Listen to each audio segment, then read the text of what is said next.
Congratulations! You just landed your first real gig as a journalist. Bachelor's degree in communications, 3 years writing society pages for a local newspaper, and finally, they give you the chance to do real journalism.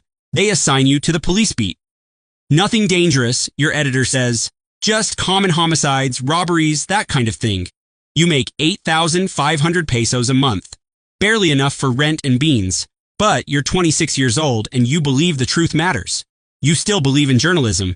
You're still naive. Your first real story comes by accident. You're at the public prosecutor's office covering a minor assault when you overhear 2 cops whispering. They're talking about 5 bodies found at a ranch. Don't report it, one says. Orders from above. Your journalistic instinct awakens. You make calls. You confirm the story with paramedics.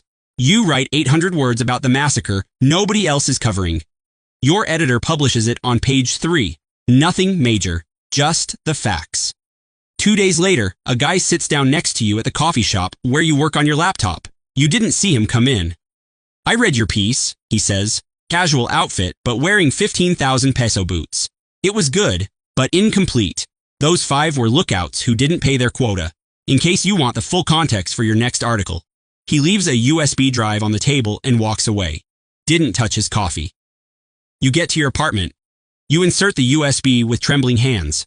There are 47 files, photos of bodies, audio recordings of interrogations, bank transfer documents. It's enough material for 20 articles. It's also enough to get you killed. You delete everything, destroy the USB. That night, you don't sleep, but it's too late. They've already seen you. They already know you're curious. A week later, you receive a WhatsApp from an unknown number. It's a 40-second video. It shows 3 men in a basement. They're tied up. One is crying, one is praying, one is already dead. The message says, they lifted 300 kilos in Apodaca, thought they could steal. Want the full story? You don't respond. You block the number. The next day, your editor receives the same video. You've got a source, he says excitedly. Cultivate it. He doesn't understand it's not a source, it's a trap. They're recruiting you. They're turning you into their spokesman without you realizing it.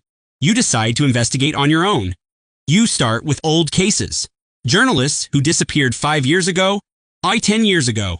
There's a pattern. They all wrote about specific topics, trafficking routes, police protection, names of regional bosses. They all received warnings. Some heeded them. Those are still alive. Though they no longer practice journalism, others insisted. Those are names on commemorative plaques for Freedom of Expression Day. You're in the middle. You haven't crossed the line.